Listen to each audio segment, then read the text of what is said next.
The Cryptic Text, a Detective Brennan and Booth mystery. The sound of her phone vibrating against the wooden desk startled Detective Brennan out of her focus. She had been poring over an old case file, searching for overlooked connections. The vibration wasn't unusual, her line of work demanded constant connectivity. But the moment she picked up the phone, she knew this was no ordinary notification. "Help me. I'm trapped. Time is running out. Coordinates, 40.7128 degrees north, 74.0060 degrees west." Her sharp instincts kicked in. The message had no name, no sender information, and yet it was chilling in its urgency. The coordinates pointed to a spot near the docks in Manhattan. Brennan's mind raced. Was it a prank? A trap? Or a genuine plea for help? She quickly called her partner, Detective Booth. "Booth," she said, her voice steady but urgent, "I've got a lead, possibly a crime in progress. Meet me at the docks." Chapter 1, Shadows at the Docks. The docks were eerily quiet when Brennan arrived. The salty scent of the Hudson River mixed with the faint metallic tang of rust. Booth arrived moments later, his tall frame silhouetted against the orange glow of the streetlights. "Got the message," he said, holding up his phone. The same cryptic text had reached him too. "This is odd, even for us." Brennan nodded. "Whoever sent it, they knew how to get our attention. Let's start looking." Their search led them to an abandoned warehouse near the edge of the water. The door was slightly ajar, creaking as they pushed it open. Inside, the air was cold and damp. Dust motes floated in the beams of their flashlights as they moved cautiously, their weapons drawn. "Over here," Booth called, his voice echoing in the cavernous space. He had found a small envelope taped to a rusted pillar. Inside was a photograph of a young woman, her face pale with fear, and another note, "You're too late. The clock is ticking." Brennan's pulse quickened. "They're toying with us." Chapter 2, The Puzzle Unfolds. The duo returned to the precinct, their minds racing with questions. Who was the woman in the photo? Why were they chosen to receive the message? Booth placed the photo on the evidence board while Brennan analyzed the note for clues. "It's typed, no fingerprints," Brennan muttered. "But the paper, high-quality linen. Not something you'd find at a corner store." Booth stared at the photo. Her eyes, she looks terrified. "Whoever did this is playing a game, and they want us to follow." Their first lead came when Brennan matched the photo to a missing persons report filed 3 days ago. The woman's name was Emily Carter, a 25-year-old journalist investigating organized crime in the city. Her last known location? Near the same docks. As they dug deeper, they uncovered a series of encrypted emails on Emily's laptop. The emails hinted at a shadowy figure known only as the Puppeteer, a mastermind rumored to manipulate events from the shadows, pulling strings to orchestrate chaos. Chapter 3, The Chase Begins. The next morning, another text arrived, "She's still alive. For now. Follow the trail if you dare." Attached were coordinates leading to an upscale hotel in Midtown Manhattan. Brennan and Booth wasted no time. At the hotel, they discovered a room booked under a false name. Inside, a laptop sat on the desk, its screen displaying a live feed of Emily, bound and gagged in a dimly lit room. A countdown timer ticked ominously in the corner, 12 hours. "She's alive," Booth said, his jaw tightening. "But where is she?" Brennan examined the room, searching for clues. The laptop's IP address traced back to a local server farm. "It's a diversion," she concluded. "They want to lead us astray." Chapter 4, A Web of Deception. As the hours passed, Brennan and Booth followed lead after lead, each one more cryptic than the last. They found themselves piecing together fragments of a larger puzzle, a network of interconnected crimes, all pointing back to the Puppeteer. The turning point came when they discovered a hidden flash drive in Emily's apartment. On it was a file labeled Operation Marionette. It detailed plans to dismantle a rival crime syndicate using a mix of blackmail, abductions, and strategically placed informants. "Emily must have gotten too close," Booth said grimly. "And now they're using her as bait." Chapter 5, The Final Countdown. With only 2 hours left on the timer, Brennan and Booth received a final message: endgame. Come alone. 40.6892 degrees north, 74.0445 degrees west. The coordinates pointed to Liberty Island. As they approached the island, a storm began to brew, lightning illuminating the Statue of Liberty in flashes. In the island's shadow, they found an underground maintenance tunnel. Inside, they came face to face with the Puppeteer, a cold, calculating man with piercing eyes and a voice that dripped with menace. "Welcome, detectives," he said, gesturing to Emily, who was tied to a chair. "You've done well to get this far. But the game isn't over." Brennan stepped forward. "Let her go. This ends now." The Puppeteer smirked. But endings are so final. Let's make this more interesting." He pressed a button, and the room began to fill with water. Booth rushed to untie Emily while Brennan tackled the Puppeteer. The struggle was fierce, but Brennan's determination won out. She managed to handcuff him just as Booth freed Emily. Chapter 6: Justice Served. Back at the precinct, the Puppeteer sat in an interrogation room, his expression unreadable. Emily was safe, though shaken, and her testimony would bring down the criminal empire the Puppeteer had built. "You did good out there," Booth said, handing Brennan a cup of coffee. "We make a hell of a team." Brennan allowed herself a small smile. "We always do." As they filed away the case, another text came through. This one was different, though, simple, almost taunting: "You won this time. But the game is far from over." Brennan and Booth exchanged a look. The Puppeteer might be behind bars, but his influence lingered. They knew their fight wasn't over. For now, though, they had won. The end.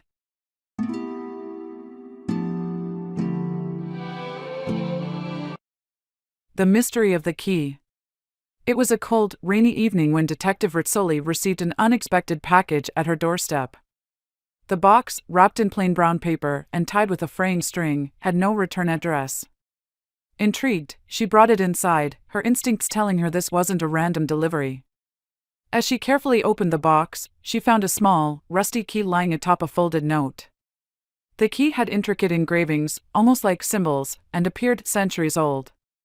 The note simply read, "Find the door that unlocks the truth." Rizzoli's mind raced.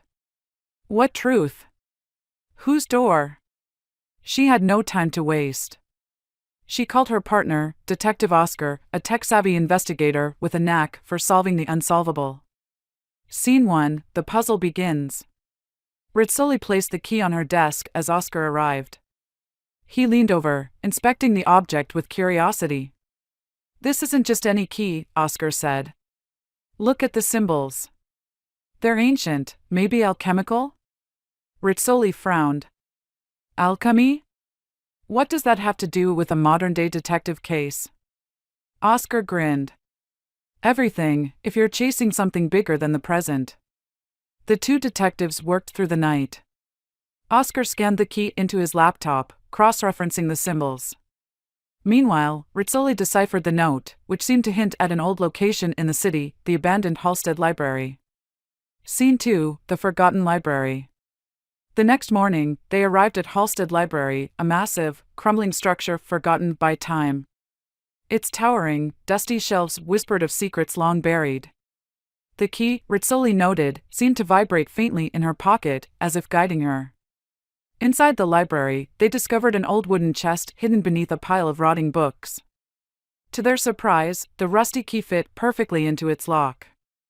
Inside the chest lay a map, a journal, and a series of photographs. Each photo depicted the same location, a decrepit mansion on the city outskirts. The journal belonged to a man named Theodore Graves, an eccentric historian who vanished 20 years ago. The final entry in his journal read, "The key is only the beginning. The mansion holds what they seek, but beware the shadows." Scene 3, the Mansion of Shadows. The mansion loomed like a phantom against the gray sky. Its broken windows and ivy-covered walls told stories of abandonment, but as Rizzoli and Oscar approached, the front door creaked open, as if inviting them inside. The air inside was thick with dust and decay. The floorboards groaned under their weight as they explored. They found a room filled with strange artifacts, an alchemist's laboratory. Beakers, ancient tomes, and symbols etched into the walls hinted at experiments that defied the laws of nature. Suddenly, the sound of a faint whisper echoed through the room. Both detectives froze. "Did you hear that?" Oscar asked, his voice barely above a whisper. Rizzoli nodded. "We're not alone." The whisper grew louder, transforming into a chilling laughter. The door slammed shut behind them, and the room plunged into darkness. A cold wind circled them, carrying the faint scent of sulfur. Scene 4, The Revelation. Rizzoli fumbled for her flashlight, its beam slicing through the darkness. On the wall, the symbols began to glow, forming a sequence that matched those on the key. "It's a puzzle," Oscar said, stepping closer. "We need to match the key to the symbols." As they worked, the laughter turned into a low growl. Shadows on the wall seemed to move, taking on the shape of a figure with hollow eyes. "Faster, Oscar," Rizzoli urged, her heart pounding. With a final click, the key symbols aligned with the glowing wall. A hidden door swung open, revealing a spiral staircase descending into the depths. The growling stopped. They descended cautiously, the air growing colder with each step. At the bottom, they found a chamber filled with gold coins, jewels, and strange artifacts. But the centerpiece of the room was a glass case containing an ancient book. The cover bore the same alchemical symbols as the key. Oscar reached out to open the case, but Rizzoli stopped him. "Wait. What if this is what the note warned about?" Scene 5, The Choice. As they debated, a figure emerged from the shadows. It was Theodore Graves, or what remained of him. His face was pale, his eyes sunken, and his voice a haunting whisper. "You should not have come," he said. "The book holds power beyond your comprehension. Those who seek it are consumed by it." "But why the key? Why the map?" Rizzoli demanded. Graves smiled faintly. "A test. Only the worthy can unlock its secrets. But even the worthy must choose wisely." Rizzoli and Oscar exchanged a glance. The treasure glimmered temptingly, but the book seemed to call to them. "Leave the book," Graves warned. "Take only what does not tempt your soul." Rizzoli stepped forward, her hand brushing the glass case. She hesitated, then turned away. "Let's go, Oscar. This isn't our fight." As they ascended the staircase, the chamber began to crumble. Graves' voice echoed after them, "You chose well. The shadows will remember." Scene 6, The Aftermath. Back at their office, Rizzoli placed the key on her desk. "We may never know what that book contained." Oscar nodded. "But we know one thing, some mysteries are better left unsolved." The key remained on her desk, a silent reminder of the adventure they would never forget. And though the case was closed, the shadows of the mansion lingered in their dreams, whispering of truths they dared not uncover. The door is always open, for those brave enough to turn the key.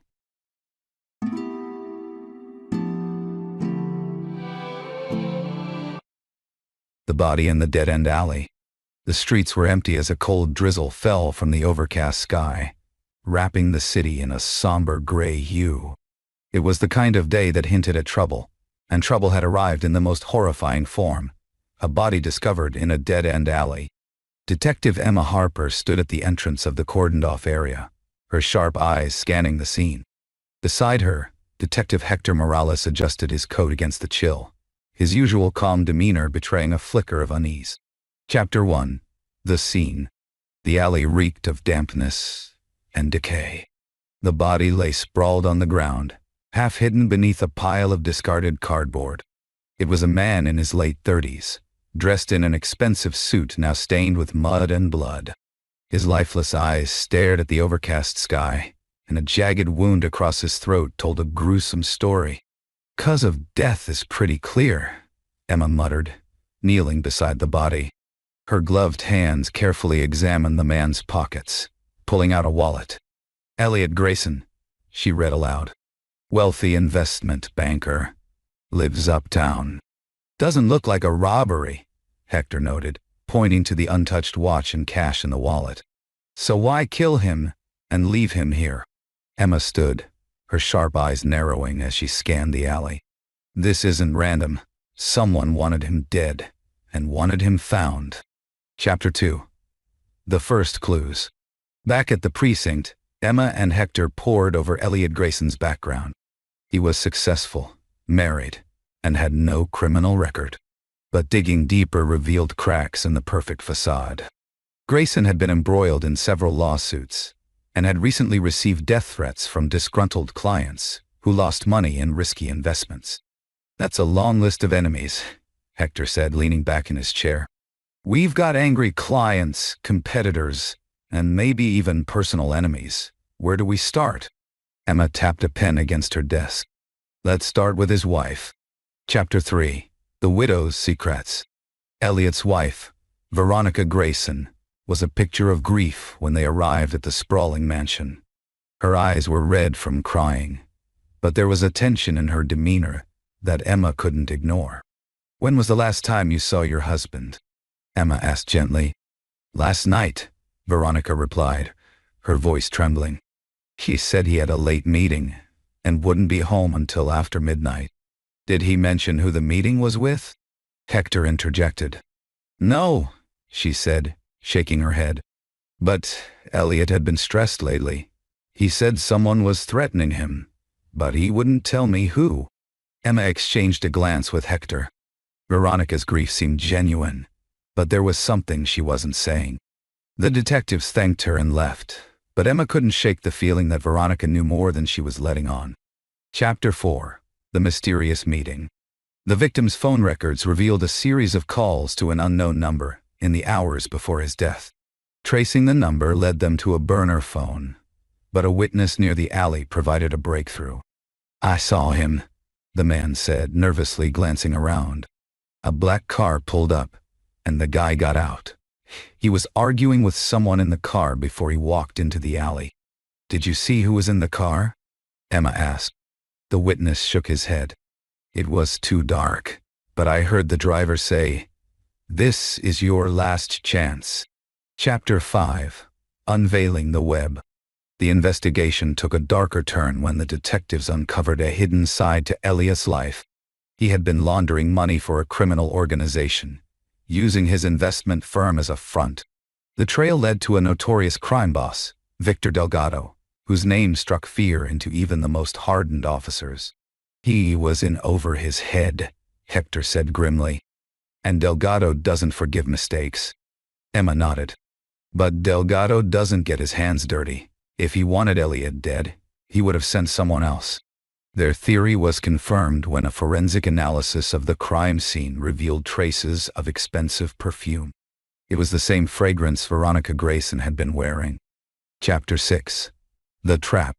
Confronting Veronica was a delicate task. Emma and Hector invited her to the precinct, under the guise of needing more information. As they gently pressed her for details, her facade began to crack. I loved Elliot, she said, her voice breaking. But he lied to me. He lied about everything. Our finances, his job. I found out about the money laundering and the threats. He was going to drag me down with him. Did you kill him? Emma asked, her voice calm but firm. Tears streamed down Veronica's face. No, I wanted to, but I couldn't. I hired someone to scare him, to make him stop. I didn't mean for him to die. Chapter 7. The Hitman. The man Veronica hired was a small-time thug named Marco Vega, who had ties to Delgado's organization. Tracking him down wasn't easy, but the detectives finally cornered him in a seedy motel on the outskirts of town. Marco confessed under pressure, revealing that he had been hired to intimidate Elliot. But when Elliot fought back, things escalated. I panicked, Marco admitted. I didn't mean to kill him, but Delgado would have killed me if I let Elliot go. Chapter 8. The Final Confrontation.